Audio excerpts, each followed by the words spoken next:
ስለ ጌታ መንፈስ ቅዱስ ስሙ የተባረከ ይሁን።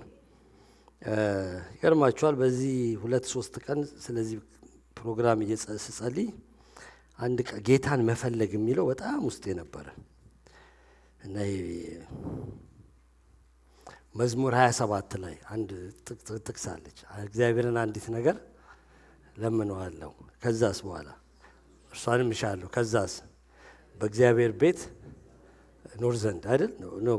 አዎ በህይወቴ ዘመን ሁሉ አለበት። ዋናው እሱ ነው። በህይወቴ ዘመን ሁሉ በእግዚአብሔር ቤት ኖር ዘንድ ከዛስ ደስ የሚያሰኘውን አይ ዘንድ በመቅደሱም እመለከት ዘንድ። ይሄ አዲሱ ትርጉም ላይ ደስ የሚያሰኘውን አይ ዘንድ የሚለውን የሱን የክብሩንና ውበቱን አይ ዘንድ ነው የሚለው። በእግዚአብሔር ቤት ኖሬ የሱን ውበት አይ ዘንድ። እግዚአብሔር ውበት አለው፣ ውበት አለው። ይሄ ውበት ስንል ዝም ብሎ ሰዋዊ ውበት አይደለም፣ ግን መንፈሳዊ ውበት፣ የሚማርክ ታይቶ የማይጠገብ ውበት፣ ደግሞም ታይቶ የማይታወቅ ውበት። ያንን ውበቱን ክብሩን አይ ዘንድ እና በመቅደስ ውስጥ ቁጭ ብዬ አሰላስል ዘንድ። እግዚአብሔር መፈለግ ይፈልጋል። እሱ አስቀድሞ ፈልጎናል፣ ምንም ጥያቄ የለውም። እና እሱን እያሰላሰልኩ ነበር። እሱን ሼር ላደርጋችሁ እያሰብኩ መዝሙር 91 በጣም ውስጤ ሲመጣ በቃ መዝሙር 91 መቼ ነው የሰበኩት እዚህ ሳይቆይ አይቀርም ብዬ ወደ መዝሙር ወደ ተወደደው መዝሙር 91 አብረን እንሰማለን። ሁላችን ተነስተን ቆመን መዝሙር 91 ገጽ 472 ላይ አይናችሁን የሚያማችሁ ሰዎች ስልካችሁን እንደዚህ ታረጓታላችሁ። ሌሎቻችሁ ኮሽ አድርጉ።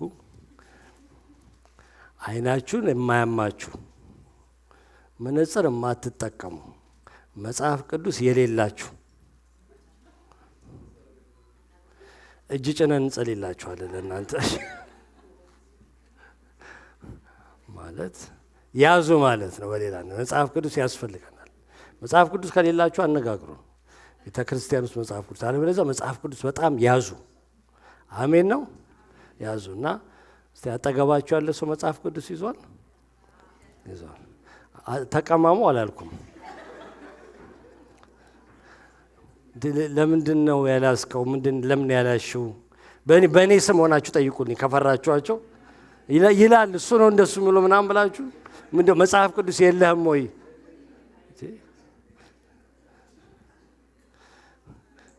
የዚህ አጠቃላይ መልእክቱ ምንድነው? መጽሐፍ ቅዱስ ያዙ። ትምህርት ቤት የሚሄድ ደፍተር ሳይዝ የመጣ ተማሪን አስተማሪው ያባረረዋል። ምን ነካ ብሎ። ይህ ግን የጸጋ ዘመን ያለ ነው። ምንም ማለት ትልቅ መንፈሳዊ ትርጉም ኖሮት ሳይሆን ጥሩ ነው። ጌታ ኢየሱስ ይባርካችሁ፣ እኔንም ይባርከኝ። እሺ መዝሙር 91 በልዑል መጠጊያ የሚኖር ስለምን አብረን አናነበው? 1 2 3 በልዑል መጠጊያ የሚኖር ሁሉን በሚችል አምላክ ጥላ ውስጥ ያድራል። እግዚአብሔርን አንተ መታመኛዬ ነህ እለዋለሁ። አምላኬና መሸሸጊያዬ ነው፣ በእርሱም እታመናለሁ። እርሱ ከአዳኝ ወጥመድ ከሚያስደነግጥም ነገር ያድንሃልና በላባዎቹ ይጋርድሃል፣ በክንፎቹም በታች ትተማመናለህ። እውነት እንደ ጋሻ ይከብሃል፣ ከሌሊት ግርማ፣ በቀን ከሚበር ፍላጻ፣ በጨለማ ከሚሄድ ክፉ ነገር፣ ከአደጋና ከቀትር ጋኔን አትፈራም። በአጠገብህ 1000 በቀኝህም 10,000 ይወድቃሉ፣ ወደ አንተ ግን አይቀርብም።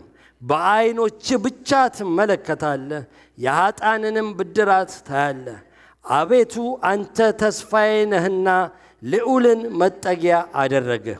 ክፉ ነገር ወደ አንተ አይቀርብም፣ መቅሰፍትም ወደ ቤትህ አይገባም። በመንገድህ ሁሉ ይጠብቁ ዘንድ መላእክቱን ስለ አንተ ያዛቸዋልና፣ እግርህም በድንጋይ እንዳትሰናከል በእጆቻቸው ያነሱሃል። በተኩላና በእባብ ላይ ትጫማለህ፣ አንበሳውንና ዘንዶውን ትረግጣለህ። በእኔ ተማምኗልና አስጥለዋለሁ፣ ስሜንም አውቋልና እጋርደዋለሁ። ይጠራኛል፣ እመልስለትም አለሁ። በመከራውም ጊዜ ከእርሱ ጋር እሆናለሁ፣ አድነዋለሁ፣ አከብረውም አለሁ። ረጅምን ዕድሜ አጠግበዋለሁ፣ ማዳኔንም ሃሌሉያ ሃሌሉያ። አስቀድመ የወደድከን ጌታ እንወድሃለን። ክብር ለስም ይሁን። ነፍሳችንን በተስፋ ቃል የምታለመልማት ደግሞ የተናገርከውን የምታደርግ ለማድረግ አቅምና ጉልበት፣ ኃይልና ስልጣን፣ ችሎታና ብርታት ያለህ ማንም በፊት ለፊትህ ቆሞ የማይከራከርህ መቆምም የማይችል አምላካችን ደግሞ የምድር ሁሉ አምላክ የእኛ ግን አባታችን ስም ለዘላለም ይባረክ። ከእኛ ጋር ስላለ ተመስገን። ስለገለጥነው ስለዚህ የሕይወትና የዘላለም ቃል እናመሰግንሃለን። ቃልም ባርክልን በጌታ በኢየሱስ ክርስቶስ ስም። ይሄ ሕያው ቃል ወደ እያንዳንዳችን ሕይወት ውስጥ በመንፈስ ቅዱስ አማካይነት ይምጣ። የጠላት ሥራ፣ የክፉ የአጋንንት፣ የጨለማ፣ የታወቀ የማይታወቅ፣ በድብቅ የተሰራ በሰው አእምሮ፣ ነፍስ፣ መንፈስ፣ ሥጋ ውስጥ የተሰራ የጨለማ ጉልበት ሁሉ በኢየሱስ ክርስቶስ ስም ይፍረስ። ቃልን እየሰማን ቃል ከእኛ ጋር በእምነት እንዳይዋሃድ የሚዋጋ የጠላት ሥራ ሁሉ በጌታ በኢየሱስ ክርስቶስ ስም የፈረሰና የተመታ ይሁን። አንተ በመካከላችን እንድትሆን ቃልን እንዲባረክልን መንፈስ ቅዱስ ሆይ ቃልን በውስጣችን እንድታስቀምጥ እንድንሰማው ጆሮ ያለው ይስማ ብለህ በምድር ስትመላለስ እንደሰበክ ጌታ ሆይ እነሆ ጆሮአችን መንፈሳዊ ጆሮቻችን እንዲከፈቱ ከአንተ ጋር እንድንስማማ ውስጣችን እንዲስማማ ውስጣችንን ቃል ከፍ እንዲያደርገው ጌታ ሆይ የማያስፈልገውን ባዶ የሆነውን ነገር የቃል ጉልበት እንዲጠርገው የዘላለምን ነገር በውስጣችን እንድታስቀምጥ የሚጠቅመንን ጌታ ሆይ የሚጠቅመንን በውስጣችን መንፈስ ቅዱስ እንድታስቀምጥ በፊት አለን። ሰዎች ይጠቅማቸዋል ብለው አስተማሪዎቻችን፣ ትምህርት ቤት ውስጥ ወላጆቻችን፣ ቤተሰቦቻችን፣ ጓደኞቻችን ብዙ ነገር ነግረውናል። እስካሁንም ድረስ ይነግሩናል። አንተ ግን የምትነግረን የዘላለም ነገር ነው። ለዘላለም የሚጠቅመን ነገር ነው። ይሄ ለዘላለም የሆነው የሕይወት ቃል በጌታ በኢየሱስ ስም ውስጣችን ይግባ። እንዳይገባ የሚታገል ነገር ሁሉ በኢየሱስ ክርስቶስ ስም የፈረሰ ይሁን። ጊዜውን አንተ ባርክልን። ክብሩ ለአንተ ብቻ ይሁን። በኢየሱስ ክርስቶስ ስም አሜን።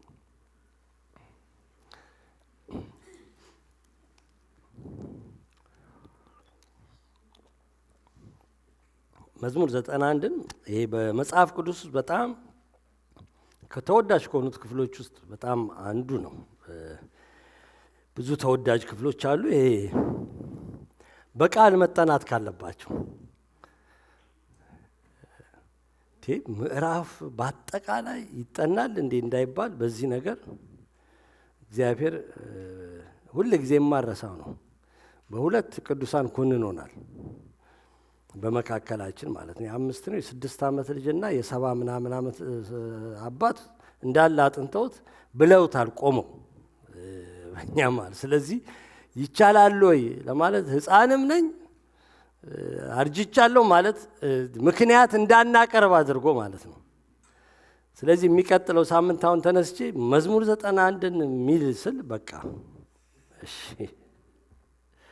ግን በቃል መጠናት ካለባቸው ብዙ ጊዜ በስደት በመከራ ውስጥ ቅዱሳኖች ሲያልፉ የተጽናኑበት በምድራችንም ብቻ ሳይሆን በምድር ሁሉ ዙሪያ በሀገራችንም በነበረው በስደቱ ዘመን በቃ ተስፋቸው የታደሰበት አቅማቸው እንደገና የበረታበት የቆሙበት የመጽሐፍ ቅዱስ ክፍል ነው።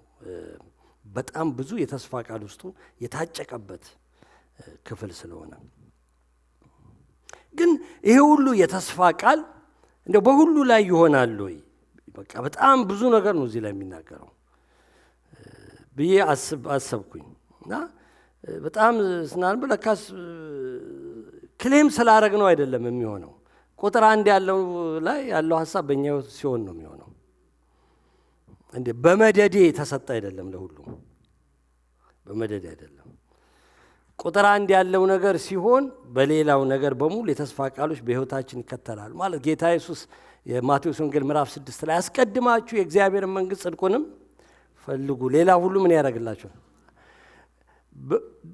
እዛ ቦታ ላይ የሚናገረው ስለ መብል፣ ስለ ልብስ፣ በምድር ላይ ስለሚያስፈልገን ስለምንጠጣው፣ ስለምንኖርበት ነገር ነው። የጌታ ስለሆንን ለሁሉ ሰው ይሰጠዋል አላለም ጌታ። ግን መንግስቱና ጽድቁን ለሚፈልጉ ሌላው ይጨምርላችኋል። በቃ አስቀድማችሁ ስትፈልጉ ይሄን መፈለግም አያስፈልጋችሁ ማለት ምበላው ስጠኝ፣ ምለብሰው ስጠኝ ብላችሁ አትጨነቁ፣ ራሱ ይሰጣችኋል ነው ተስፋ ቃል ኪዳን እሱ ነው። ግን አስቀድማችሁ ግን የምትፈልጉት ነገር አለ ይላል። ልክ እዚህም ላይ የሚሰጡት የተስፋ ቃሎች ለማን ነው የሚሆኑት? በልዑል መጠጊያ የሚኖር በመደዴው ለሁሉም አይደለም ለማለት ነው።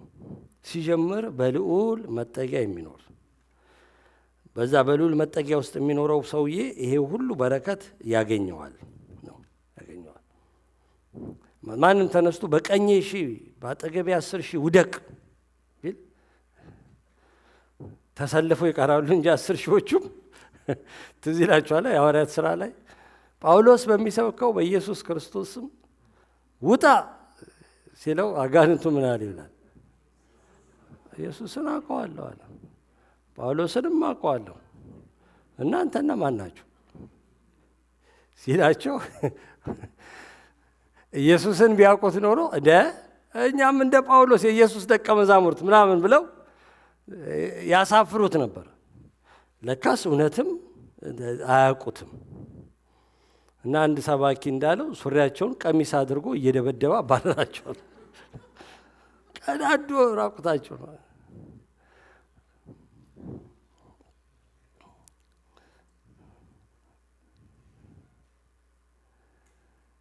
አንተ መተመኛዬ ነህ፣ አንተ መደበቂያዬ ነህ፣ አንተ መሸሸጊያዬ ነህ ለማለት በልዑል መጠጊያ ስር መኖር ያስፈልጋል ማለት ነው። በልዑል መጠጊያ የሚለውን ስም ምንድን ነው? ልዑል የሚል ስም ብዙ ጊዜ ለእግዚአብሔር አይጠቀሙም፣ በመጽሐፍ ቅዱስ ላይ የለም እና ለማየት ሞከርኩኝ እና የዕብራይስጡ ኤሊዮን የሚለውን ቃል ነው ልዑል የሚለው ዘ ሞስት ሃይ ማለት ነው። ይሄ ሱፕሪም ከሁሉ የሚበልጥ ከሁሉ የበላይ በቃ የመጨረሻው የበላይ ኤክስትሪም እዛ ጫፍ ያለው የመጨረሻው ኤሊዮን የሚለው ስም እሱ ነው ልዑል የሚለው። ይህንን ስም ብዙ ጊዜ መጽሐፍ ቅዱስ ላይ አይጠቀምበትም። ለመጀመሪያ ጊዜ መጽሐፍ ቅዱስ ላይ አይጠቀመው ስለ መልከ ጼዴቅ ሲናገር አብርሃምን ሊገናኙ ሲመጣ የኤልዮን ካህን መጣ ይላል ወደ አብርሃም። የኛ ላይ ቲንክ የእግዚአብሔር ካህን ነው የሚለው የልዑል እግዚአብሔር ካህን ይለዋል። እኛ የኤልዮን ካህን ከሁሉ የበላይ የሆነው የሁሉ ገዢ የሆነው በቃ የሁሉ ትልቅ የሆነው እሱ ተገናኘውና ባረከው አብርሃምን። ይሄ መልከ ጼዴቅ ያው ክርስቶስ ምሳሌ እንደሆነ እናውቃለን በዕብራውያን ላይ እና ሰማይና ምድርን የፈጠረው ወይም የሰማይና የምድር ባለቤት የሆነው ኤልዮን የሁሉ የበላይ የሆነው እሱ አብርሃምን ይባርክ ብሎ ባረከው ይላል። የእግዚአብሔር ከሁሉ በላይነት ከሁሉ በላጭነት የሚያሳይ ነው። በዚህ ከሁሉ በላይ በሆነው አምላክ ጥላ ውስጥ የሚኖር በዚህ መጠጊያ የልዑል መጠጊያ የሚኖር ሰው እርሱ ሁሉን በሚችል ሁሉን የሚችል የሚለው ትርጉም ምንድን ነው? በሂብሩ ኤልሻዳይ አይደለም? ኤልሻዳይን ስም እናውቀዋለን ብዙ ጊዜ። በኤልዮን መጠጊያ ውስጥ የሚኖር በኤልሻዳይ ጥላ ውስጥ ያድራል ይላል። ሁሉን በሚችል ጥላ ውስጥ ያድራል እና እዛ ጥላው ስር ለማግባትና ለማደር ማለት ጠጋ ማለት አለብን ጥላው ጋር ለማለት ነው። እና ስለዚህ ይሄ ተስፋ የተሰጠው ለሚመኙ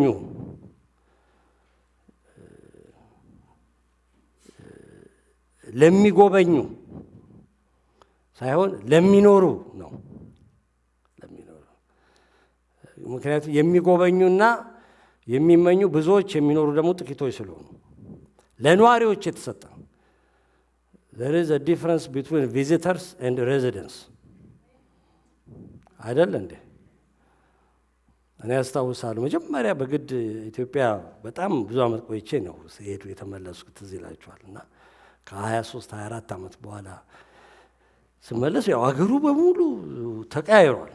መሪዎቹ ተቀያይረዋል። እንደ ስወጣ የነበሩት አልነበሩም እና ምንም ነገር አላውቅም እና አይ ዋዝ ቪዚተር እና ከአንድ ወንድም ጋር ወደ ክፍለ ሀገር ነው የኢትዮጵያ ውስጥ ያሉትን ሚሽነሪዎች ማየት አለብህ ተብዬ ቤተክርስቲያን ሽማግሌዎች አፈነው የላኩኝ ጊዜ ማለት ነው። በጣም ኦልሞስት እና ልክ እዛ ሲሄድ ወደ እነሱ ጋር ለመሄድ አይሮፕላን ቲኬት መቁረጥ ነበረብን። ወደ ሀረር ምናምን ውስጥ ነበረ እና ወደ ነገሌ ቦረና ምናምን የነበሩ ሚሽነሪዎች የምንረዳቸው ማለት ነው። እና ከእኔ ጋር ፓስተር ሳሚ ነበር እና አብረን ስንሄድ ቲኬት ስንቆርጥ የእሱን 3 እጥፍ ነው ያስከፈሉኝ። በጣም ተከራከርኩ። አይ አንተ ነዋሪ አይደለህም እንዴ በአማርኛ እያናገርኩሽ አልኳት። አይ ነዋሪ አይደለም ቪዚተር ነህ። ቪዚተር በዶላር ነው የሚከፍለው ብላ 3 እጥፍ ሊትራሊ እሱ ወደ 2000 ገደማ ሲከፍል እኔ 6000 ምናምን ገደማ ነው የዛን ጊዜ። አሁን ይሄኔ ስንት እጥፍ ሄዷል እንግዲህ ዛሬ 10 ዓመት ገደማ ማለት ነው። እና እንዴት ይሄ ትክክል አይደለም ስለ አይ የሆነ ቢጫ የሚባል ካርድ አለ ነዋሪ አይነት ሰምቲንግ ብቻ የሆነ ፕሪቪሌጅ ያሰጣል። ነዋሪ እና ጎብኚ በጣም ይለያያሉ። ልክ ነኝ? በጣም ብዙ እዚህም ሀገር ሰው ሊጎበኝ ሲመጣና ሊኖር ሲመጣ በጣም ይለያያል። ይሄ ተስፋ የተሰጠው ለሚጎበኝ ሳይሆን ለሚኖር ነው። በልዑል መጠጊያ የሚኖር እግዚአብሔር ነዋሪዎች ያድርገን። ነዋሪ ማለት ከእግዚአብሔር ጋር ህብረት የሚያደርግ በቃ ፌሎሺፕ ማድረግን ነው የሚያሳየው። ቤተ ክርስቲያን ከመምጣት ከመመላለስ በጣም ከማዝመዘመር ከማገልገልም ያልፋል፣ ከመናገርም ያልፋል። ኢንቲሜት መሆን ከጌታ ጋር መቀራረብ፣ መጠጋጋት፣ ጌታ ህይወታችንን እንዲቆጣጠር መፍቀድ፣ እንዲመራን መፍቀድ። ተቋላ ቸርች እየመጣን እንኳን አንዳንዶቻችን ጌታ አይመራንም። እግዚአብሔር ይባርካችሁ ሁላችሁንም። ግን አንዳንዶችን አይመራም እግዚአብሔር፣ ራሳችንን ነው የምንመራው። ተው ብንባልም አንሰማም። ለምን? የምንፈልገው መሄድ የምንፈልግበት አቅጣጫ አለ፣ ማድረግ የምንፈልገው ነገር አለ እዛ ጋር። እሱን መታዘዝ፣ እሺ ማለት፣ በቃ መከተል። ደቀ መዛሙርቴ ትሆናላችሁ፣ መከተል ደቀ መዝሙር። እምቢ ማለት ለራሳችን ፍላጎት፣ መኖር ማለት ለራሳችን ምርጫ እምቢ ማለት። ጌታ ኢየሱስ ክርስቶስ በዮሐንስ ወንጌል ምዕራፍ 15 ላይ ሁላችን እናውቃለን። በእኔ ኑሩ አለና ስለ ግንድና ስለ ቅርንጫፍ አስተማራቸው ወይም አስተማረን። በእኔ የሚኖር እርሱ እኔም በእርሱ እርሱ ብዙ ፍሬ ያፈራል። ቅርንጫፍ ከግንዱ ጋር ሲጣበቅ ፍሬ ሲያፈራ የሚደነቅ። አሁን እዚህ ጋር የሆነ የወይን አይደለም የሎሚ ዛፍ አለ እና ዛፉ በጣም ብዙ ፍሬ ነው የሚያፈራው። ይገርማቸዋል። በጣም ዞር ብሎ ማንም አየው። ውሃ የሚያጠጣው የለም ምን የለም። ድሮ እኛ እዚህ ቢልዲንግ ከመግባታችን በፊት የነበረ ዛፍ ነው እና በቃ በራሱ ያፈራል፣ መዓት ፍሬ ያፈራል። ጥቂት ወገኖች የሚወስዱ አሉ፣ ብዙ ግን ፍሬ ይወድቃል። ማንም አይገረምም። ውይ ሎሚ ያፈራ አይልም። ለምን ነው ማንገረመው? በቃ ግንዱ ላይ ስላለ ማፍራት አለበት። ግን አንድ ቀን ስንመጣ ውርጧት ሙዝ ይርግግ ብሎና ሁላችንም እዛ ነው የምንሄደው። ምን ተአምር ተፈጠረ? ወይ ሌላ ነገር ቢያፈራ ማለት it is natural በቃ ተፈጥሮ ነው። ከግንዱ ጋር ከተጣበቀ ቅርንጫፍ ያፈራል። ከጌታ ጋር ስንጣበቅ ፍሬ እናፈራለን። it is natural። መታገል የለብኝ እኔ ፍቅር ሰው መሆን አለብኝ በኢየሱስ ክርስቶስ ምናምን። ከግንዱ ጋር ስንጣበቅ ከግንዱ ውስጥ የሚወጣው ፍቅር እኛ ውስጥ ይፈሳል እና ሳናስበው እንወዳለን፣ ሳናስበው ትሁት እንሆናለን፣ ሳናስበው ይቅርታ እንሰጣለን፣ ይቅር እንላለን ማለት ነው።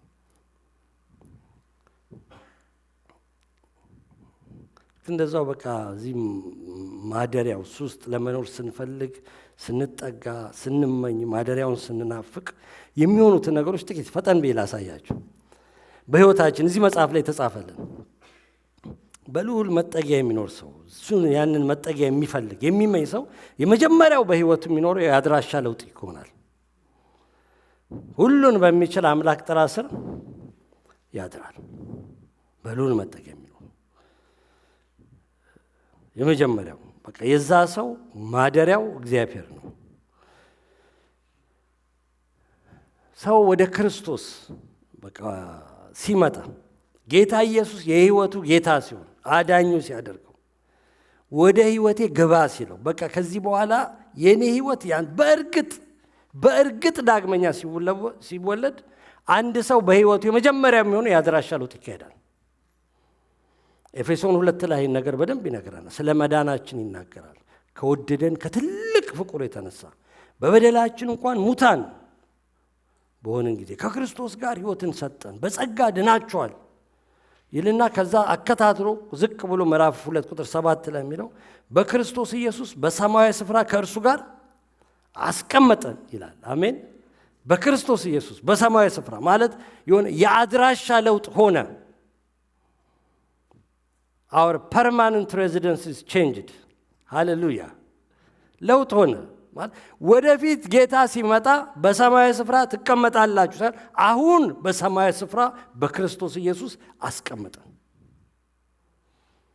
በሰማያዊ ስፍራ ስለተቀመጥን አመለካከታችን፣ አስተሳሰባችን፣ አነጋገራችን፣ ምኞታችን፣ ፈቃዳችን፣ ፍላጎታችን፣ መሻታችን በቃ ውስጣችን፣ ተስፋችን ውስጥ የሚሞላው ነገር ሰማያዊ ነገር አለበት። እንወድቃለን፣ እንሳሳታለን፣ አፋችን ይስታል። ያ ሁሉ ነገር ይህን ሥጋ እስከለበስን ድረስ ፍጹም እንደማንሆን አውቃለሁ። ፍጹም እንሆናለን ሳይሆን ግን ውስጣችን ሰማያዊ ነገር መግባት ይጀምራል። ሰማያዊ ነገር መናፈቅ እንጀምራለን። ጌታን መውደድ እንጀምራለን። መንፈሱን መጠማት እንጀምራለን። በቃ ሀገር እንዳለን ይገባናል። ምንም ምድራዊ ነገር አናስብም ማለት አይደለም፣ እናስባለን።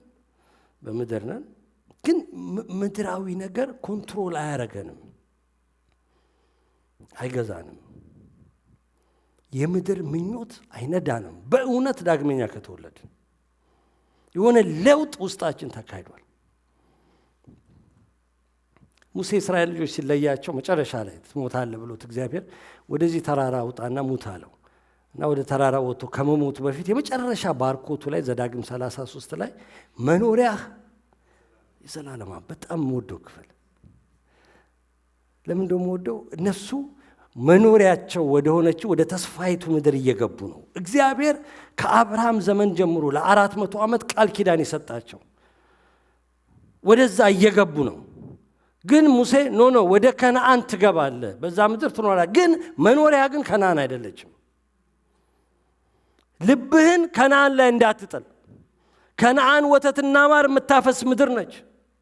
ከነዓን ፍሬ የምትሰጥ ምድር ነች። በብዙ ነገር የበለጸገች ምድር ነች። እንደ ግብፅ አይደለችም። እግዚአብሔር ከሰማይ ጠል ነው የሚያረሰርሳት እያለና ግን እንደዚህች አይነት ምድር ነች። ግን መኖሪያ ግን የዘላለም አምላክ ነው። ሃሌሉያ። የዘላለምን ክንዶች ከአንተ በታች ናቸው። እግዚአብሔርን የሚፈልጉ እግዚአብሔርን የተጠጉ በጥላው ውስጥ ያድራሉ። በልዑል መጠጊያ የሚኖር ሁሉን በሚችል አምላክ ጥላ ውስጥ ይህ ጥላ እኮ የሚያሳየው ይሄ ሰማያዊ መንፈሳዊ ነገር በምድራዊ ቋንቋ መግለጽ ማለት እኮ ነው። ጥላ የሚያሳየው ቅርበትን ነው ማለት አሁን በእኔ ጥላ ስር ማንም ሰው የለም፣ ሩቅ ስለሆናችሁ እዚህ አካባቢ ነች ጥላ ያለችው። ስለዚህ የእኔ ጥላ ውስጥ ለመግባት አንድ ሰው ምን ማድረግ አለበት? መቅረብ አለበት። ይሄ ሰማያዊውን እውነት በምድራዊ ቋንቋ መግለጥ ያልኳቸው። እግዚአብሔር ጥላ ውስጥ ለመግባት ምን እናድርግ? ቀረብን በለው። እግዚአብሔር በሩቅ እያየን ጥላ ውስጥ አንገባም።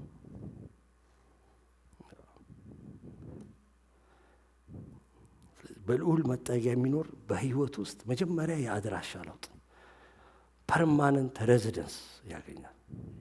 የምድራዊው ቴምፖራሪው ሬዚደንስ እንዳለ ሆኖ ማለት ነው። አንዳንድ አፕሊኬሽን ሲሞላ አስተውላችኋል? አድሬስ ይሉና ፐርማነንት አድሬስ ይላሉ ከታች። ምን ማለታቸውን ውላችሁ አታውቁም? እንደኔ ተናዳችሁ ያው ጽፌላቸው ነው። ብትጠፋ የት ትገኛለህ? አንዳንድ ሰዎች ፐርማነንት ሬዚደንስ የሌላቸው ሰዎች አሉ። አሁን የኔ ልጅ ትምህርት ቤት ነው ያለው አይደል ልጃሽ፣ እና ሲሞላ የሚኖርበትን ይሞላል። ግን ፐርማነንት አድሬስ ሲሉት የኛም ቤት ነው። የትም ቢጠፋ አሁን ትምህርት ቤት ውስጥ ለዘላለም አይኖርም። አሁን ይወጣል ግራጁዌት ሲያደርግ። ቢሄድ የት ነው ሊገኝ የሚችለው? our permanent residence በሰማያዊ ስፍራ እግዚአብሔር መኖሪያችን ነው። በቃ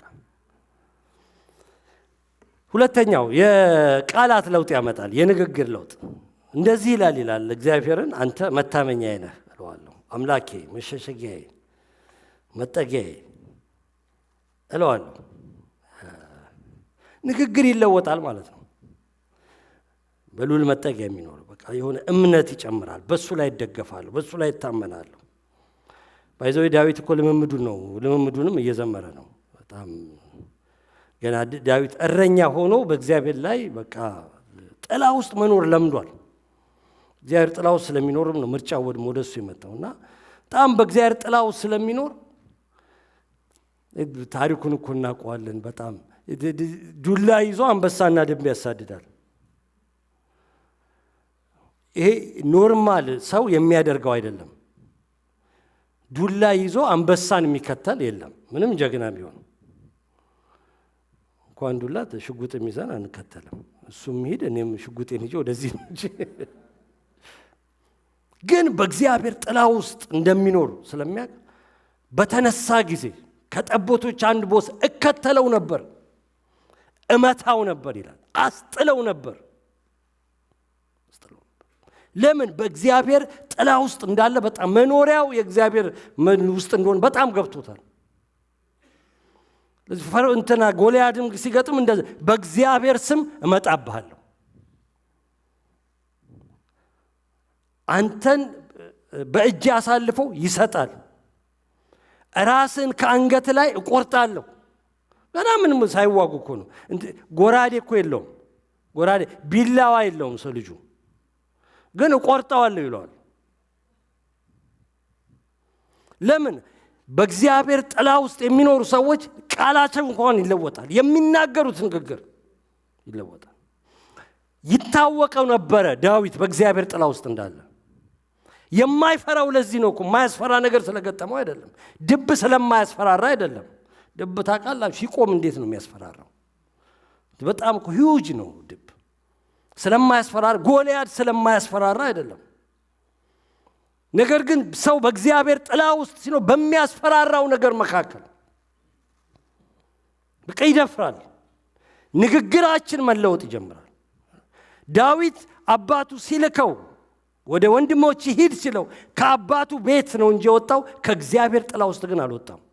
ስቲል ኢን ዘ ሻዶ ሲሄድ ምግብ ይዞ በእግዚአብሔር ጥላ ውስጥ ነው ያለው። የእግዚአብሔር ፕሬዘንስ ይዘን እንደምንሄድ እግዚአብሔር መገለጥን ይስጠን።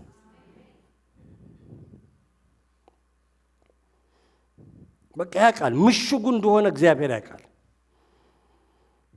መታመኛዬ ነው ሲሉ ያውቃል መታመኛው እንደሆነ። አሳልፎ እንደማይሰጠው ለዚህ ላልተገረዘ ፍልስጤማዊ ያውቅ ነበር። በእግዚአብሔር ጥላ ውስጥ የሌሉት በሙሉ የጎልያድን ድምፅ ሲሰሙ ፈሩ ይላል እና ሸሹ ይላል። በእግዚአብሔር ጥላ ውስጥ ያለ ሰው የጎልያድን ድምፅ ሲሰማ ይሄ ያልተገረዘ ፍልስጤማዊ ምንድን ነው? ሲድራቅ ሚሳቅ አብደናጎም ትዝ ይላቸዋል። ሊያድነን ይችላል የምናመልከው አምላካችን። 7 እጥፍ አነደደው፣ ነደደ ቁጣው የንጉሱ ይላል ዓለምን የሚገዛ። በዚህ ነገር ልንመልስልህ እንኳን አይገባም ንጉሥ ሆይ አንተ 1000 ዓመት ንገስ፣ እግዚአብሔር ይባርክ። ኖ ዌይ ለዚህ ነገር ልንሰግድ፣ ለመብላት ብለን ልንሰግድ አንችልም። ስልጣን ለማግኘት ብለን ልንሰግድ አንችልም። ተቃጠሉ ቢለን እንቃጠላለን። ግን ሊያድነን ይችላል አምላካችን። አድናችኋለሁ አላላቸውም፣ አላለም፣ ቃል አልሰጣቸውም። ሊያድነን ለምን? በእግዚአብሔር ሻዶ ጥላ ውስጥ የሚኖር ሰው ንግግሩ መለወጥ ይጀምራል። ሙሴ እዛ ቀይ ባህር ጋር ሲደርሱ የእስራኤል ልጆች ጮሁ ይላል። ልታሰምጠን ልትጨርሰን ወደዚያ አመጣህን ብለው ሲጮሁ ዝም በሉ አላቸውና ከዛ ዞር ብሎ ወደ እግዚአብሔር ይነግራቸዋል እንጂ ዛሬ የምታዩቸውን ግብፃውያን ለዘላለም አታዩቸውም። እግዚአብሔር ለእናንተ የሚያደርጋትን ማዳን ዛሬ ትመለከታላችሁ። ዞር ብሎ እግዚአብሔርን ምን ላድርግ ምን እንደሚያደርግ አያውቅም። ግን በእግዚአብሔር ጥላ ውስጥ ግን እንዳለ ያውቃል። ሙሴ እንደሚያድናቸው ያውቃል። ከዛ በፊት ባህር ሲደርቅ ተነግሮም ተሰምቶም አይታወቅም። ባህር ሊያደርቅ እንደሚችልም አያውቅም ሙሴ። ግን እግዚአብሔር አሳልፎ እንደማይሰጣቸው ያውቃል። መሸሸጊያው እግዚአብሔር ነበር። ይህ በልዑል መጠጊያ ስንኖር የምንናገረው ቃል ይለወጣል እላችሁ ነው። በጣም ይለወጣል። ኢያሱ አሞራውያንን ሲያሳድድ መሸበት ይላል እና ጦርነቱ ሊቆም ሆነ ጠላቶቹን ሳይጨርስ እና ፀሐይ ስትጠልቅ ወደ ፀሐይዋ ዞራልና በገባኦን ላይ ፀሐይ ትቁም፣ በኤሎን ሸለቆ ደግሞ ጨረቃ ትዘግያለ። ከዛ በፊትም ከዛ በኋላም እግዚአብሔር ለሰው እንደዚህ ታዞ አያውቅም ይላል መጽሐፉ። ቀጥ አደረጋት። በዚህ ዘመን ዕውቀታችን ፀሐይን ሳይሆን ምድርን ቀጥ አደረጋት። ስትሽከረከር መለሳት። እንደዚህ አትሽከረከሪም አላት። በቃ ድፍረቱ የኢያሱ ለምን ስንል በእግዚአብሔር ጥላ ውስጥ ነው ያለው። በእግዚአብሔር መጠጊያ ውስጥ ነው የሚኖረው። የሚናገሩት ቋንቋ ይለያላችሁ። ሰው በእግዚአብሔር ጥላ ውስጥ ሲኖር በጣም እምነት አለው። በእግዚአብሔር ጥላ ውስጥ የማይኖሩ ሰዎች የእነሱ እምነት አለመኖር ብቻ ሳይሆን የእናንተንም እምነት ራሱ ያፈርሳሉ። እግዚአብሔር ይጠብቃችሁ እንዲህ አይነት ሰው። እኛንም ይጠብቀን ከመሆኑ አንዳንድ በጣም እኮ የሚያስደንቅ እምነት ይዘው የመጡትን ሰዎች ኧረ ይሄ ነገር ብለን ጥበብ ያለው የሚመስል ግን ከእግዚአብሔር ያልሆነ ምክር እንመክራለን። ግን እምነት እነሱ የሚፈልጉበትን ሊያደርጉበት ሳይሆን የእግዚአብሔርን ፈቃድ ሊያደርጉበት ማለት። ሰው ያምናል ስንል ትዕቢተኛ ይሆናል ማለትም አይደለም። አንዳንድ እምነትና ትዕቢት እነኚህ ሰዎች ሁሉ በጣም እኮ ትሑታን ናቸው። ሙሴ ትሑት ነበረ፣ ዳዊት ትሑት። ባህር መክፈል፣ አንበሳ መታገል፣ ፀሐይ ማቆም የነሱ ችሎታ እንዳልሆነ ያውቃሉ። ስለዚህ ትሑታን ነበሩ። ለዚህ ነው ከአንዳንድ ከዘመኑ አገልጋዮች ጋር መስማማትም አንችለው። በጣም ትዕቢተኛ ከሆነ አንድ ሰው መጀመሪያም በራሱ ያደረገው ሊሆን ይችላል፣ ወይም ከሌላ ከእንግዳ መንፈስ።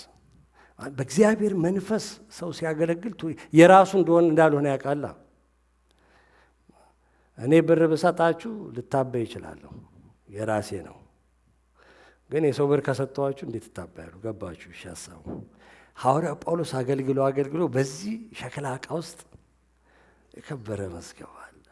ማንም በሆን ምንም በሆን እንትኑ ዕቃው ሸክላ ነው፣ መዝገቡ ግን የከበረ ትልቅ ነው። መዝገቡ ትልቅ ነው። እሺ፣ የአድራሻ ለውጥ፣ የንግግር ለውጥ ብለናል። ከዛ የመሪ ለውጥ፣ የጠባቂ ለውጥ ከቁጥር 3 እስከ 8 ድረስ እርሱ ከአዳኝ ወጥመድ ከሚያስደነግጥ ነገር ያድንሃል። በላባዎቹ ጋርዳል፣ በክንፎቹ በታች ትተማመናል። እውነት እንደ ጋሻ ይከባል። ከሌሊት ግርማ፣ በቀን ከሚበር ፍላጻ፣ በጨለማ ከሚሄድ ክፉ ነገር፣ ከአደጋ ከቀትር ጋኔን አትፈራም። በአጠገብህ ሺህ በቀኝም 10 ሺህ ይወድቃል፣ ወደ አንተ አይቀርብም። በዓይኖች ብቻ ትመለከታለህ፣ የኃጥአንን ብድራት ታያለህ። በቃ በልዑል መጠጊያው ስንኖር እኛ ራሳችንን ከመጠበቅ ከመምራት እንወጣና እሱ የኛ ጠባቂና መሪ ይሆናል ነው። በቃ እስራኤልን የሚጠብቅ አይተኛም አንቀላፋም የሚለው ቃል ጥቅስ ብቻ ሳይሆን በሕይወታችን እውነት ሆኖ እናየዋለን። እዚህ ላይ እንዳነበብነው ክፍሉ ሲናገር ከሚመጣብን አደጋ ሊደርስብን ከሚችል ክፉ ነገር ሳይሆን ከራሱ ከክፉ ይጠብቃል። ከራሱ ከጠላታችን ይጠብቃል። ትሸፈናለህ። እስሩ ስለሆነ ያለ ነው። በላባዎቹ ይጋርዳል፣ በክንፎቹም እስር ነው ያለ ነው። ልክ እንዳችሁ እናንተ አበሾች ናችሁ፣ ስለ ዶሮና ስለ ጫጩት ታውቃላችሁ አይደል? አሞራ ሲመጣ ጫጩቶች የት ነው የሚገቡት?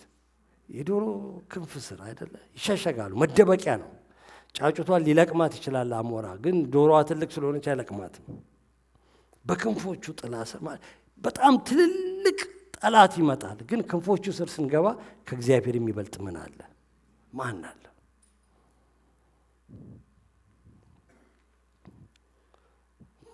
አገላለጹ ራሱ በጣም ይገርማል። ስለ ወጥመድ ይናገራል። ጠላት ወደ ህይወታችን ስለሚያመጣቸው ወጥመዶች ትራፕ ለማድረግ ከአዳኝ ወጥመድ። ይሄ የአዳኝ ወጥመድ ታውቃላችሁ መጥፎ ነው ማለት። የአዳኝ ወጥመድ ማለት እኮ የሚጠመድለት ሰውም ሆነ አውሬ አያውቅም ወጥመድ እንዳለ እና በቃ ዓለም ሰላም ነው ብሎ ወክ ሲያደርግ ለካ ሰላም አይደለም። እና አዳኝ ወጥመዱ እዛ ተቀምጦ ያድንሃል። አታውቀውም አንተ ሁሉ ነገር ሰላም ነው ብለህ ስትሄድ ያድንሃል እሱ። ለምን? በልዑል መጠጊያ ውስጥ ነው አንተ የምትኖረው። ከማታውቀው ነገር ከተሰወረ ተደብቆ ከሚደረግ ነገር ያድንሃል። ለዚህ ጌታ ኢየሱስ መርዝ እንኳን ቢጠጡ አይጎዳቸውም ያለው። እንደ በለዓም ተራራ ላይ ሄዶ ሊረግም ሲሞክር ይሄ የተባረከ የእስራኤል ሕዝብ እኮ አያውቅም። በሰላም ተኝቶ ሳያውቁ ሊረግማቸው ነበር። ረጋሚው መጥቶ አትረግመውም አለ። እግዚአብሔር ቆመ በሕዝቡ ላይ። እማናቃቸው በሕይወታችን ብዙ ወጥመዶች አሉላችሁ ነው እግዚአብሔር የሚያድነን። ስሙ የተባረከ ይሁን። ከሚያስደነግጥ ነገር ይላል፣ ከአሰቃቂ ነገር፣ ከቸነፈር፣ ከሌሊት ግርማ፣ ይሄ ከሚከብድ ከሚጫጫን ከሚደብት ከሚያስፈራ ክፉ ከሆነ ደበረኝ ደበተኝ ምናምን የሚሉ ቃላቶችን እግዚአብሔር ይገስጸው። እንዴት ክርስቲያን ይደበታል? ደበተኝ ምናምን ስሉ በኢየሱስ ምናምን በሉ እንጂ አሜን ነው። ደበተኝ ብላችሁ ተደብታችሁ አትቅሩ። ያድናል። በቀትር ምናምን ከሚበር ነገር ያድናል። ዛሬ ምንድነው ቀኑ ድብር ይላል ይደብታል ምናምን እንላል። ለምንድን ነው የሚደብረው? ለምንድን ነው የሚደብተው? እኛ እኮ በልዑል መጠጊያ የምንኖር ሁሉን የሚችል አምላክ ጥላው በላያችን ላይ ያለ ከሚደብት ከሚደብር ነገር የዳንን የተረፍን የወጣን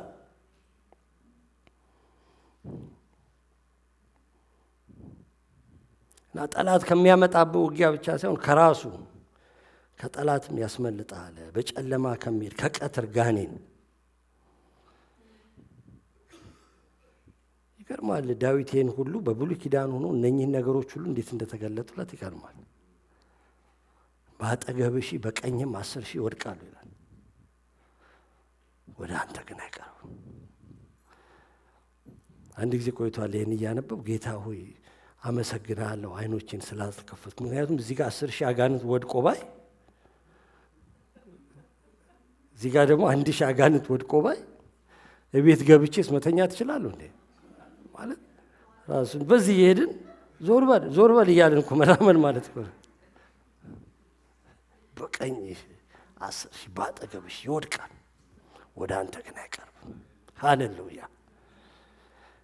ከስንት የተጠበቅን ቅዱሳን እንደሆነ ከስንቱ የጋረደን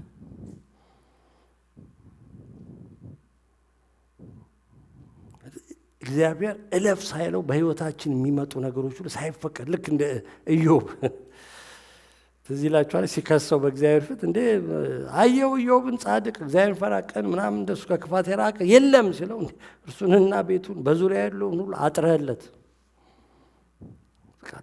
ኢዮብ አያቅም ታጥሯል ማለት ይሄ ቀትሩ ጋኔን የሌሊቱ ጨለማ የሚደብተው ምን የሚለው ህይወት እየተወረወረ ይመጣል።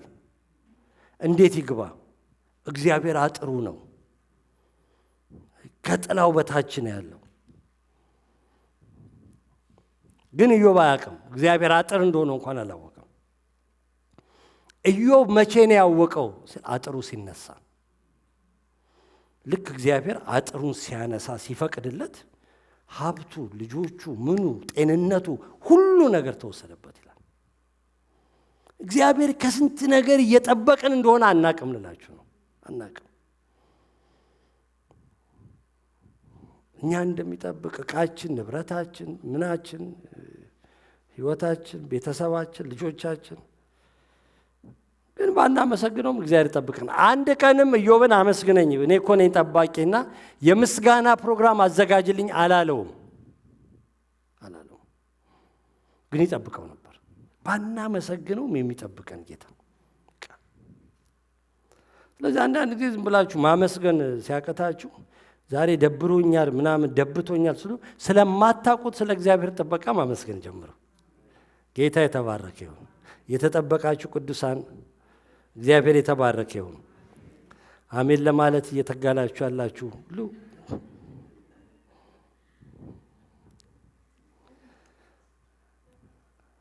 ትመለከታለህ ይላል። የኃጢአንን ብድራት ታያለህ። ጠላትን መውደቅ ብቻ ሳይሆን መቀጣትም ትመለከታለህ። አንዳንዴ በጣም በኃጢአተኞች እኮ በጣም እንቀናለን። ሲሳካላችሁ፣ ሲሞላላችሁ፣ እንደፈለጋችሁ የሆኑ እየዋሹ አንዳንዶቹ ከቤተ ክርስቲያን አገልግሎት ጠፍተው ከቸርች ጠፍተው ኑሮ ሲሳካላቸው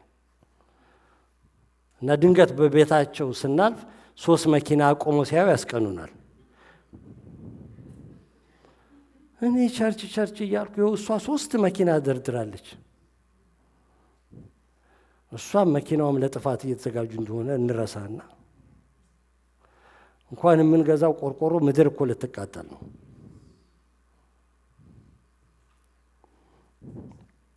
እንደፈለጉ እየኖሩ እየዋሹ እየተሳደቡ እየታገስናቸው እየናቁን ስራ ቦታ መከራ እያበሉን ሲሞላላቸው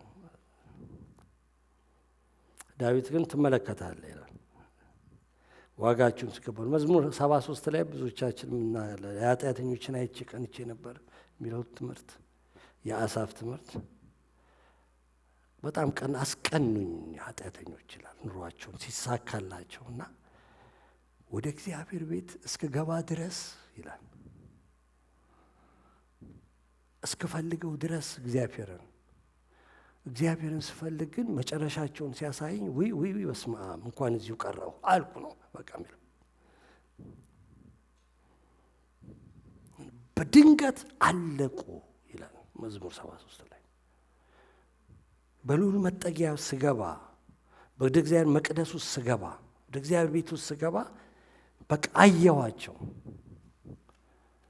እግዚአብሔር እንድናይ በእውነት ይርዳን። ማለት ምርጫችን የሚስተካከለው ስናይ ነው። አለበለዛ በጣም ትንሹ ነገር ትልቅ ይመስለናል። በጣም ባዶ የሆነው ነገር በጣም ትልቅ ከሁሉ የሚበልጥ እናደርገዋለን እና ትልቁ ነገር ደግሞ ትንሽ ይሆንብናል። ማምለክ ትንሽ ይሆንብናል።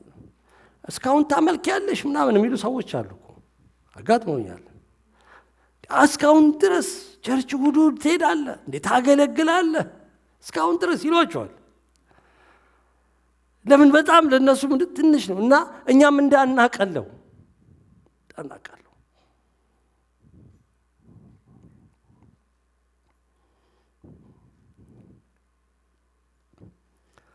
ከዛ በኋላ ቁጥር 9 ላይ አዝማቹን ነው የሚደግመው።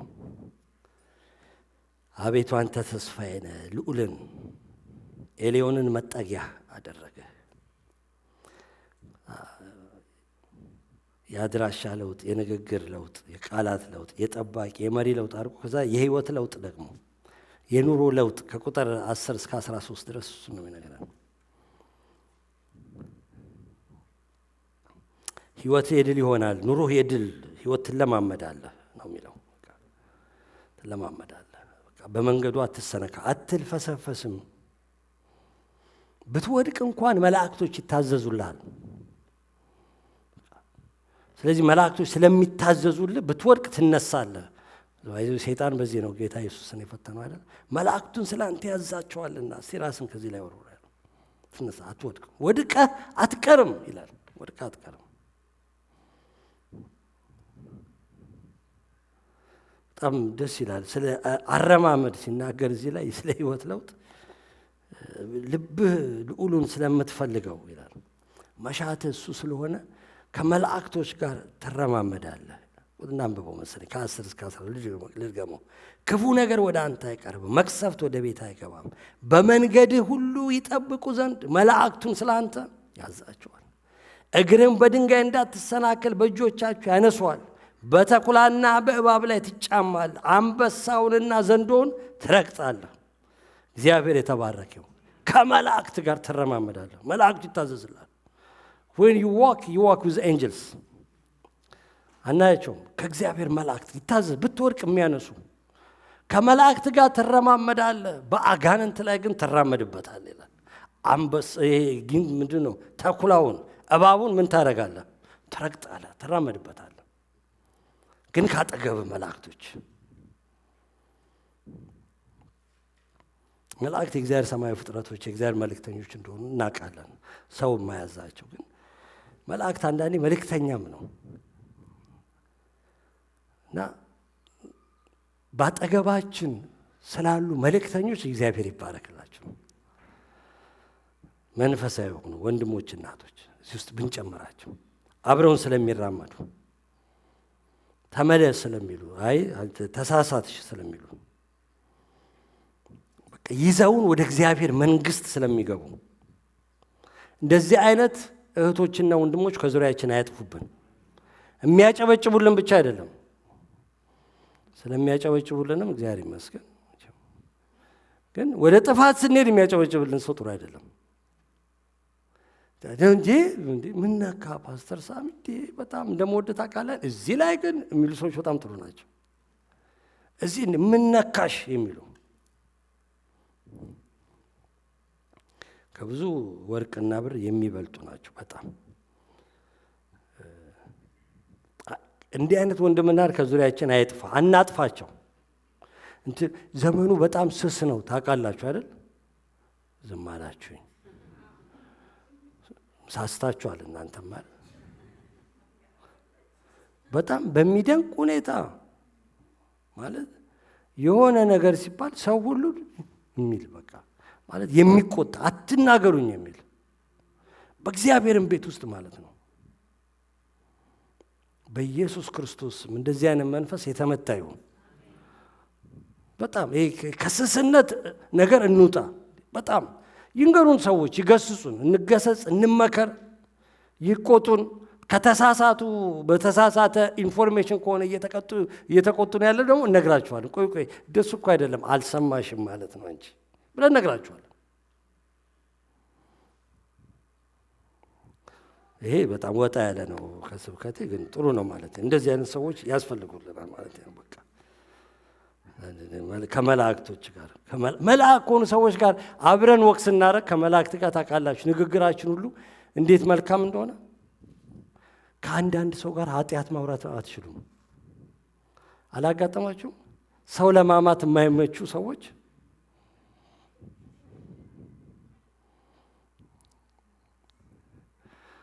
ስለ ሰው ክፉ ነገር ለማውራት ትፈልጉና እንትና እኮ ያደረገችኝ ብላችሁ አይመቹም። ስትሄዱ ዝም ትላላችሁ። ምክንያቱም ጸሎት ነው እነሱ ጋር ያለው፣ የእግዚአብሔር መዝሙር ነው ያለው እነሱ ጋር። ከመላእክት ጋር መራመድ ጥሩ እኮ ነው። ከእግዚአብሔር መላእክት ጋር ጽድቅን ከሚያወሩ ጋር የእግዚአብሔርን ነገር ከሚፈልጉ ጋር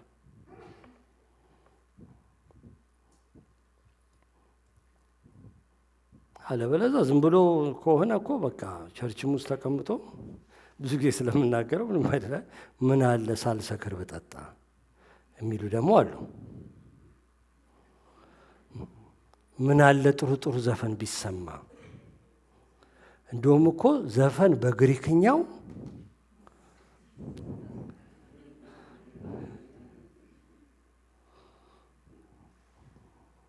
ገባችሁ? ህይወት የሌለ ወሬ የሚያወሩ በጣም በቃ አንበሳውንና ዘንዶውን ትረግጣለህ። መረገጥ ያለበት በግሪክኛ የዘፈንን ትርጉም እኔ ማወቅ አልፈልግም። ቀላል ነው ማወቅ ይዘው ምንም እሱ አይደለም። እንጸልይ የሚለኝ ሰው ነው በጣም ፈልገው። እስቲ እግዚአብሔርን ቃል እናንብብ፣ እስቲ ወንጌል እንስበክ፣ እስቲ እንበርከክ የሚላችሁ ሰዎች ስለ ሰዎች መዳን በቃ የሚያወራችሁ ጌታን እኮ በዚህ ሳምንት አሁን አንዲት ልጅ ጌታን ተቀብላለች። ጌታ ይባረክ እና የደህንነት ትምህርት ልትጀምር ነው። ላስት ዊክ 2-3 ፈረንጆች ጌታን ተቀብለዋል። እነሱ ኦልሬዲ ጀምረዋል የደህንነት ትምህርት በመሃላችን። ክብር ለጌታ ይሁንለት። ጌታ የተባረከ ማለት ስለዚህ እናውራ እንጂ ስለዚህ እናውራ። እንጸልይላችሁ። እነኚህ ስማቸውን እንኳን አናቅም፣ ግን እንጸልይላችሁ ጌታን ተቀበሉ ብሎ ፓስተር ስትናገር ሰምቼዋለሁ። በጌታ ቤት እንዲተከሉ እንጸልይላችሁ የሚሉ ሰዎች እንትና እኮ ጌታ ደቀ መዝሙር እናድርግ። እግዚአብሔር የተባረከ ይሁን። አሜን። በጣም እግዚአብሔር መንፈሳችንን ከፍ ያድርገው። ሃሌሉያ። ለዘላለም የተጠራን ህዝቦች፣ ለዘላለም የተጠራን ህዝቦች፣ የዘላለም ነገር ውስጣችን የተቀመጠ የዘላለም አምላክ ማደሪያ ይሁንን፣ የዘላለሙ አምላክ መቅደስ ይሁንን። በዚህ በሚያልፍ በሚጠፋ ትርኪ ምርኪ ነገር እየተነጋገርን አይ እግዚአብሔር ይገስጸው ፍልቅቅ አድርጎ ያውጣው። ድሮ እናቶች እንትን ጥጥ ሲፈትሉ አስታውሳለሁ። ምንድን ነው የሚባለው? ፍልቅቅ ብሎ ይወጣ ነበር ፍሬው፣ የጥጥ ፍሬ እንደዚህ አድርገው ፍልቅቅ የጥጥ ፍሬ ሲያወጡት እዚህ ይላችኋል። እንደዚህ ማይረባ ፍሬ ከርስክ የሆነውን እንደዚህ አድርገው ፍልቅቅ አድርጎ መንፈስ ቅዱስ ያውጣው ከአፋችን። ህይወት የሌለውን ሌሎች ጋር ሄዶ ህይወት የማይሰጥ እኛም ጋር መጥቶ ህይወት የሌለው ምንም ነገር ፍሬ ከርስክ የሆነ የማያሳድገን ወደዚህ ወደ ልዑል እግዚአብሔር ከፍ የማያደርገን መንፈሳችን የማያነሳው በጽድቅ ለመኖር ስለማያበረታታን በቅድስና ስለመኖር ስለማገልገል የጌታን ፊት ስለመፈለግ ግን ይሄ ሁሉ ትልቅ ክብር ተሰጥቶን እንዲህ ታች ከሚያርመጠምጠን ነገር እግዚአብሔር ያውጣን። የመጨረሻው ልናገርና ልጨርስ። የህብረት ለውጥ ጌታ ያደርጋል። ከቁጥር 14 እስከ 16 ማለት ኢንቲሜሲያችን ህብረታችን ከጌታ ጋር በጣም ይጨምራል። የጌታ መሸፈን፣ የልዑል መጋረድ፣ ጥላ መሆን ከኛ ጋር ይሆናል። ከ4 እስከ 14 እስከ 16 ያለውን ስታነቡት የጌታ እውቀት፣ የጌታ መልስ፣ የጌታ አብሮነት፣ ይሄ መገኘቱ፣ የጌታ ማክበር አከብራለሁ ስለሚል የጌታ በረከት በእነኚህ 3 ቁጥሮች ውስጥ 7 ተስፋ ነው የሚያጭቀው። ዝም ብዬ ልበላቸውና ጨርሳለሁ። እኔ አስጥለዋለሁ ይላል። እኔ አስጥለዋለሁ፣ በእኔ ተማምኗልና አስጥለዋለሁ።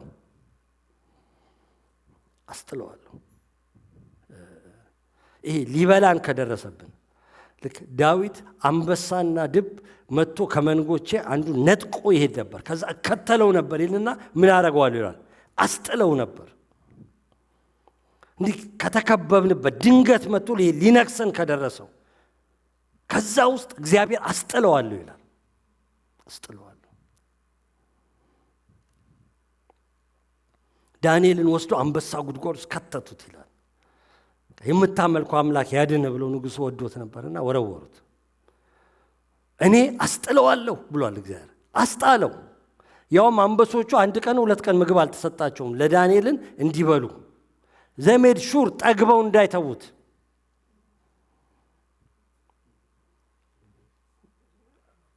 አምላኬ መልአኩን ልኮ የአንበሶቹን አፍዛጋ ይላል። በቃ የአንበሳው ጸጉር ትራስ ሆኖለት ዳንኤል እስቲ ጠጋ ብለው ወደዚህ ምናምን እያለው ተኛ። እነኛ ግን ክፉዎች በተጣሉ ጊዜ ይላል በአየር ላይ ተቀበሏቸው፣ መሬትም አልረገጡም፣ እዛው ላይ ነው የሰባበሯቸው። የተራበ አንበሳ ነው። በእኔ ተማምኗልና እኔ ያስጥላል። እግዚአብሔር በጣም ያስጥላል።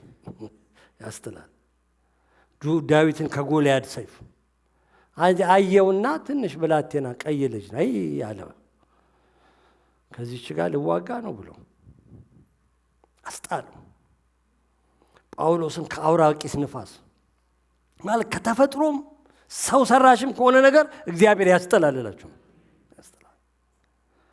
እኔ ጋርደዋለሁ ይላል። ጋርደዋለሁ ሰሜን አውቋልና ጋርደዋለሁ ማለት በቃ እንዲህ እከልለዋለሁ። እግዚአብሔር ይከልላል። በጣም ይከልላል። ይሄ ታሪክ ብቻ ይከልላል እግዚአብሔር። እነ ሲድራቅ ሚሳቅ አብደናጎ እሳት ውስጥ ሲገቡ ጋረዳቸው። እሳት ውስጥ እኮ የጣሏቸውን ከውጭ ነበልባሉ ላሳረጋቸው ይላል። ገድሏቸዋል ውጭ ያሉትን እና ማንም የሚከታቸው ስለሌላ እነሱ ራሳቸው ገቡበት። ማን ተጠግቶ ይወረውራቸዋል። ሲገቡ ያ የሚንበለበል ውጭ ያሉትን አቃጥሎ የገደለ እሳት ውስጥ የገቡትን ግን ምንም እስራታቸውን ብቻ እንዲፈታ እንዲያቃጥል ተፈቀደለት። እና ለምን የሚካል አራተኛውም አለ ንጉሡ የአማልክትን ልጅ ይመስላል አለ። የሚከልል ነበረ። እኔ ጋረደዋለሁ። ጋርዳል እግዚአብሔር።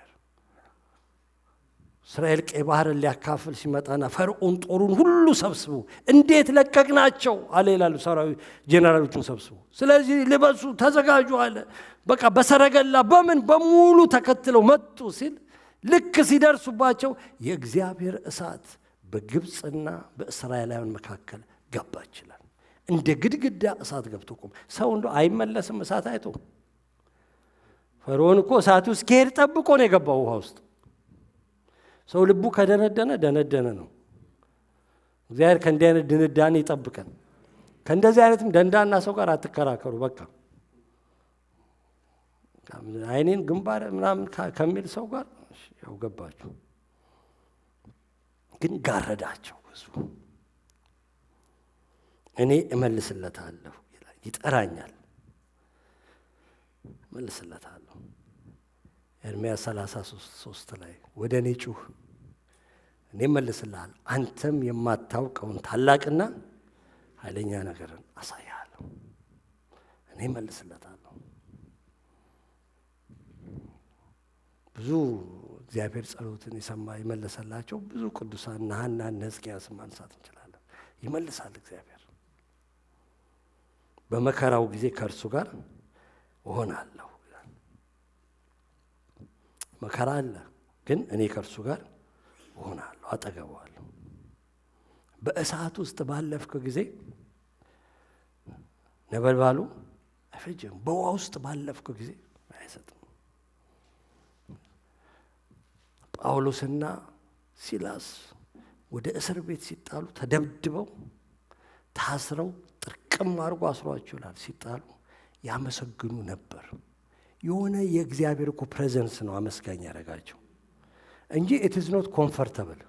እንስማማለን፣ የማይመች እንደሆነ እንስማማለን። እዚህ ተመችቷቸው አይደለም፣ ግን የእግዚአብሔር ፕሬዘንስ ሲመጣ በቃ ያመሰግናሉ። በደርግ ዘመን ያ ሁሉ መከራ ሲያልፍ ምስክሮች አሉ በመሃላችን። የሆነ ነጋ ይዘን ያሉ ንሙሉ እያሉ በመከራ ውስጥ ያለፉ ምንድን ነው እንደዛ ያዘምራቸው ነበር? ያ ሁሉ መዝሙር እነ ተስፋዬ ጋቢሶ እንዴት ተሰጣቸው? 8 ዓመት እስር ቤት ሆኖ ፕሬዘንስ። በመከራው ጊዜ ከእርሱ ጋር እሆናለሁ። የእግዚአብሔር መገኘት ያለ የምናልፍበትን ነገር ሁሉ ያጠፋል። በጣም ያጠፋል። መከራን ያስረሳል። እሳቱን ሁሉ ያስረሳል። እየነደደ እሳቱ ሰማው እናልፈዋለን ሳይሰማን። ከስንት ነገር ውስጥ እኮ አልፈናል ሳይሰማን፣ እዚህም ያለ ነው። እና ካለፍን በኋላ እንዴት አለፍን እንላለን። ወይም አንዳንድ ሰው ይመጣን እንዴት ነው አሁንም ትስቃለህ፣ አሁንም ታመሰግኛለሽ ይሉናል። መጥተው የምናልፍበትን እሳት እነሱ ያዩታል፣ እኛም እያለፍን ነው። ግን we are so okay። በመከራው ጊዜ ከእርሱ ጋር እሆናለሁ፣ አድነዋለሁ፣ አከብረዋለሁ። በጣም ደስ ይላል። እያዳነ የሚያከብር ጌታ፣ እያዳነ የሚያከብር አድኖ የሚያከብር ጌታ። ዳዊትን ከስንት ነገር ውስጥ አውጥቶ አከበረው ይላል። ሩት ባለፈችበት መንገድ ውስጥ አውጥቶ መጨረሻ ላይ የክርስቶስ ዘር ሐረግ ውስጥ ቅድም አያቱ አረጋት። አድነዋለሁ፣ አከብረው። በልዑል መጠጊያ ለሚኖረው እኔ ረጅምን ዕድሜ አጠግበዋለሁ። ይሄ ዋት ፕሮሚስ። ዝም ብሎ ዓመት እቆልልለታለሁ ማለት አይደለም። ማለት ሳትስፋይድ የሆነ ህይወት መኖር። ምን ይሰራል? 150 ዓመት አንድ ሰው ኖሮ ምንም ካልኖረ ጠግቡ። ልክ እንደ ስምዖን እኔ በቃ ባሪያን በሰላም ታሰናብተዋል አይሆነጎ አለኩ። በቃ ኢየሱስን አቀፈና እኔ ከዚህ በላይ አይም ሶ ሳትስፋይድ ጥግብ ብያለሁ፣ ርክት ብያለሁ፣ በሰላም አሰናብተኛው። ረጅምን ዕድሜ ምን አደርገዋለሁ? አጠግበዋለሁ። በጣም አጠግበዋለሁ። በ120 ዓመቱ ሙሴ ሲሞት በቃ ጉልበቱ አልደከመም፣ አልዛለም፣ አላረጀም ይላል። 120 ዓመቱ ነበር። የእስራኤል ልጆች እኮ በሙሉ አልቋል ከግብፅ የወጡት። እሱ በ120 ዓመቱ ይህንን ምድረ በዳ አሁንም ያቋርጣል። ካሌብ በእርጅናው ጊዜ አሁንም ምንድን ነኝ አለ? ጉልበታም ነኝ። ረጅምን ዕድሜ ምን አደርገዋለሁ? አጠግበዋለሁ። ሳትስፋይዱ እያገለገልን መሄድ እንዴት ደስ ይላል! በጣም የተማርኩበት ባይብል ኮሌጅ የተማርኩበት ሰውየው ጄሰፕ የሚባሉ ሰውዬ ናቸውና እሳቸው ነበሩ በ1939 ሳኖዜ መጥተው እግዚአብሔር ራእይ ሰጥቶኛል ብለው ትምህርት ቤቱን የከፈቱት እና ልጃቸውም አገልጋይ ነበር። በኋላም የትምህርት ቤቱ ፕሬዚዳንት ነበር። እኔ እሳቸውን አላቅም፣ እሱን ነው። እሱም ራሱ በጣም ትልቅ እንግዲህ እሱም ወደ ጌታ ሄዷል። አሁን ግን በጣም የገረመኝ ታሪካቸውን ሳነብ እሳቸው አገልጋይ ናቸው፣ ፓስተር ነበሩ። ከዛ ጌታ ተናግሮኛ ብለው ባይብል ኮሌጁን ከፈቱ። ልጃቸው ፓስተር ሆነ። በኋላ እሱም የባይብል ኮሌጁ ፕሬዚዳንት ሆነ። የእሱ 3 ልጆች፣ አንደኛው ፓስተር፣ ሁለተኛው ሚሽነሪ፣ ሶስተኛዋ ሴት ደግሞ እሷ ሚሽነሪ አግብታ የሆነ ኤዥያ ሀገር ነው ያሉት እና እሳቸው በቃ አርጅተው የጄኔሬሽናል ብሌሲንግ የትውልድ በረከት የሚባል ፕሮግራም ተዘጋጀላቸው እና እሳቸው በጣም አርጅተዋል። በ90ዎች ውስጥ ነበሩ አሉ። ቆሙና የእግዚአብሔርን ቃል ሸር አደረጉ አጭር። ከዛ ልጃቸው ወደ 60ዎቹ ገደማ ነበር የዛን ጊዜ ይመስለኛል። እሱ ደግሞ ወጥቶ ሰበከ። ከዛ የልጅ ልጃቸው ሳክራሜንቱ ባይዘ ትልቁ ቸርች ካንዱ የእሳቸው የልጅ ልጅ ነው።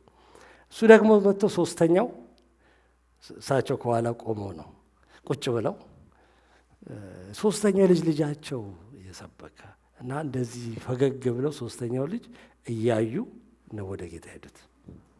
ፕሮግራሙ ሲያርቅ ወደ ጌታ ሄደዋል። እሳቸው ረጅምን ዕድሜ እያገለገልን እንዳከበር ነው፣ እንዳመለክ ነው፣ እንደወደድ ነው የእግዚአብሔር መገኘትና መገለጥ ከውስጣችን ሳይጠፋ የእግዚአብሔር ደስታ ከውስጣችን ሳይጠፋ እልል እያለን እያሸበሸብን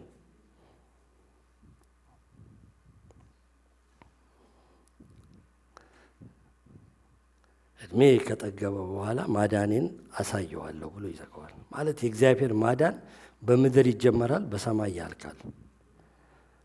የማዳኑ ስራ የሚያልቀው ላይ ስንገባ ነው። ይሄ ስጋችን ሲለወጥ የሚበሰብሰው የማይበሰብሰውን ሲለብስ፣ የሚሞተው የማይሞተውን ሲለብስ፣ ይሄ ራሳችን አይናችን ራሱን ስንመለከት ራሱን ኢየሱስን ምን እንደምንሆን አናቅም ይላል አይደል? አንደኛ ዮሐንስ ምዕራፍ 3 ላይ እሱን ስናየው ግን እሱን እንድንመስል እናውቅ። እሱን ራሱን ስናየው ማዳኔን አሳየዋለሁ።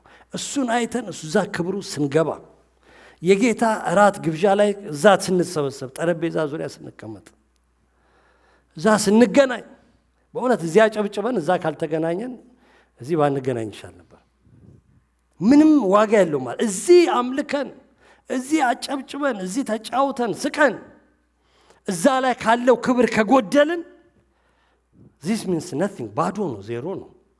ምንም ነገር ሲባዛ በዜሮ ይሉናል ሂሳብ አዋቂዎች። እዚህ ኳልቱ እዛ ካልገባን ይሄ ሁሉ ዜሮ ነው ወገኖች፣ በጣም ዜሮ ነው።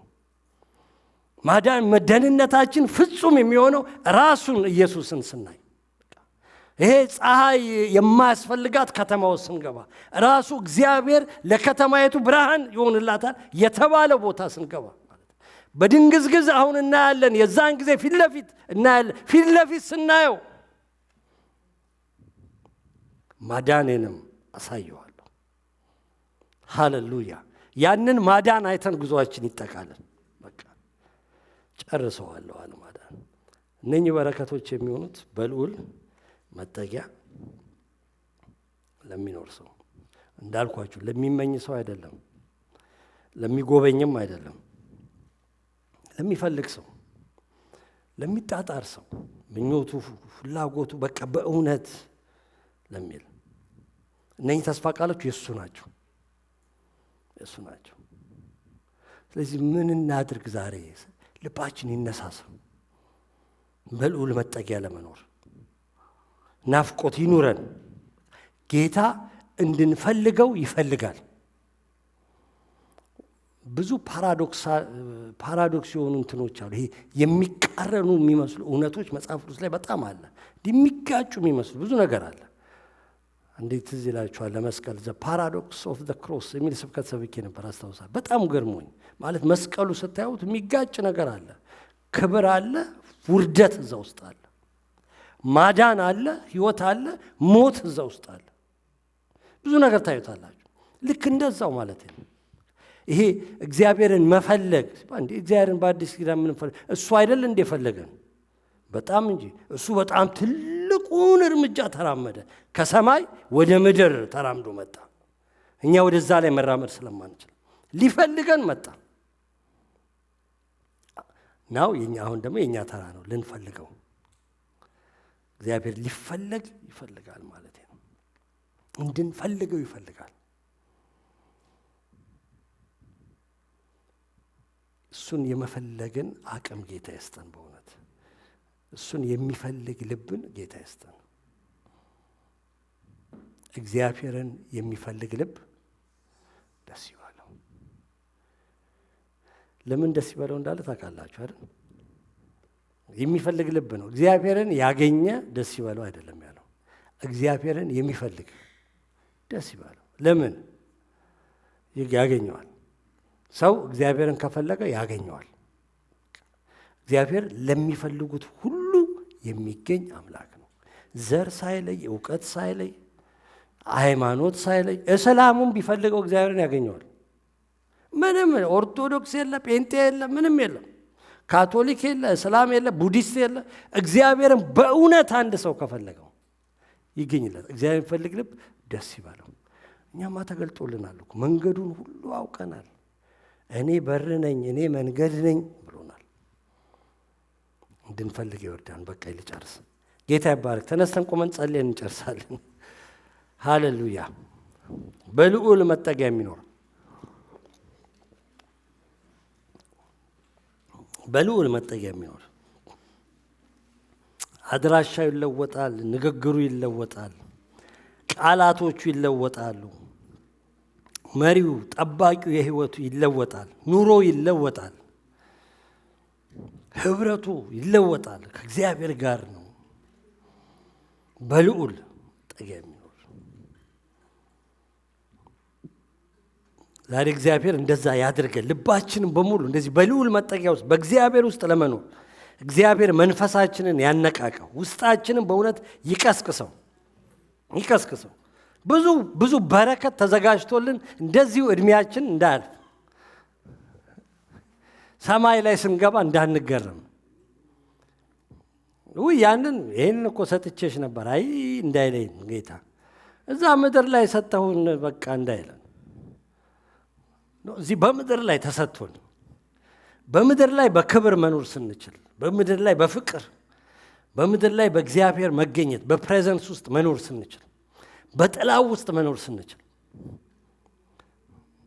እንደው በቃ ሚስ አድርገ ነው ምንም እግዚአብሔር እንደሌለው ሰው ኖረን ከማለፍ እግዚአብሔር ይጠብቀን።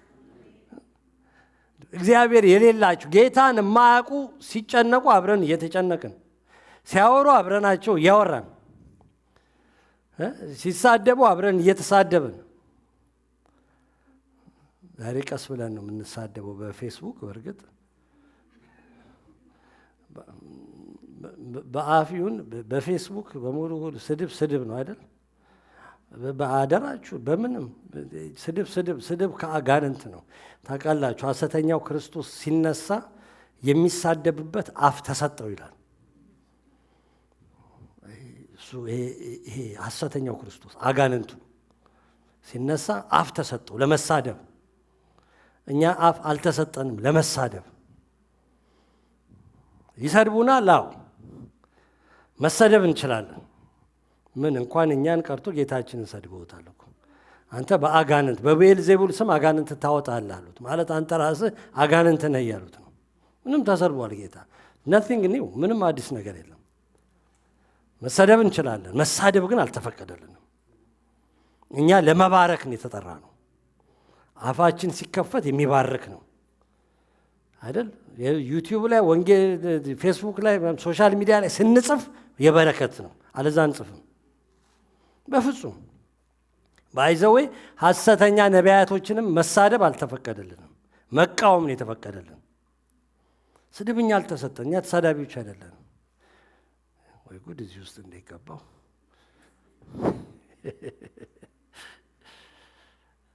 እኛ ለመባረክን የተጠራ ነው። በቃ እኛ የተቀደስን ተሰጥቶን ልላችሁ ነው።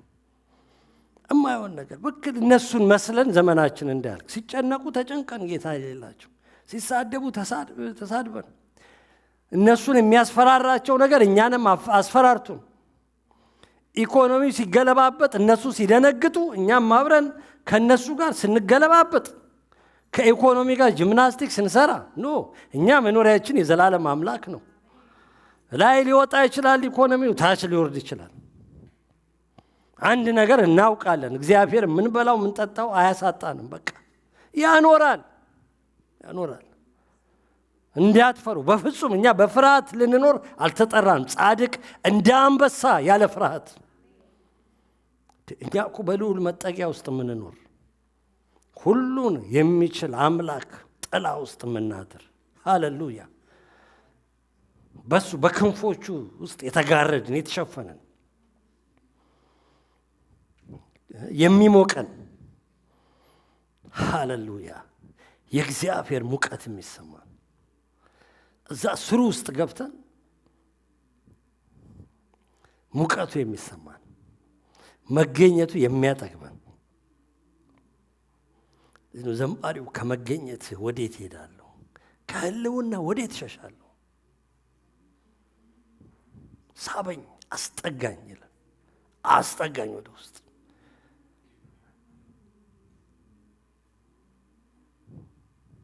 ሃሌሉያ